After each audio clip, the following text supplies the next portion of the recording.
د سیمې اوسېدونکي د پښتونخوا د پښتون وطن د مختلفو طرفو نه راغلو خلکو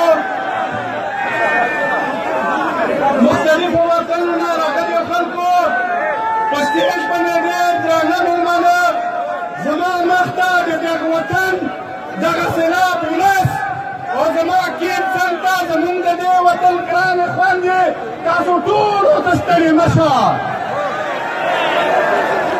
ملګرو موږ به خبرې مختصر درته کوو په دې نه بعد به منظور راځي خپلې خبرې به کوي ملګرو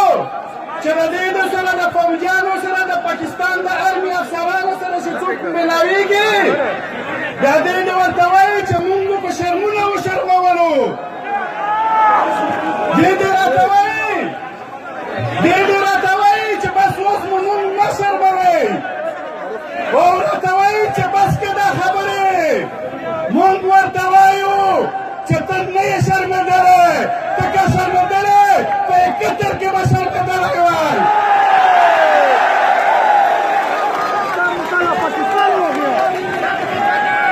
ته که شرمېدلی ته به په د اپریشن باندې چې تا کوم ډالر راوړل زمونږ د خوندې چې ځورېدلي دي زمونږ د مشران چې ځورېدلي دي تا په وینه باندې لوبې وکړې تا دا وطن خرڅ کړ تا دا وطن او موږ ورته وایو چې تر هغو پورې موږ صبر نه کوو چې د پښتنو هر کور ته موږ نوي تللي پښتنو هر کس ته موږ ژبه نوي ورکړې چې تا کومه ژبه نه غوڅه کړې ده موږ به پښتانه ته هغه ژبه ورکوي او د ستا بدلون به په پېښور په کوټه په وزیرستان او په مجهول کې پاتې کېږي ملګرو د طالبانو نن که د حکیم الله سره دی فیصله وکړه نن که د ارموني نظیر ګروپ ته فیصله یې وکړه دا چې فیصله ورسره کوله د پښتون ولس ته ولې بې کوره کولو تا وویل چې زه اپریشن کوم زه طالبان شرمه تا چې خلک راوایستو کورونه دې وران کړل په کورونو کې سامان و په بازارونو کې سامان و چلته لارو چای وړو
تاسو ته پته شته چې د دې وطن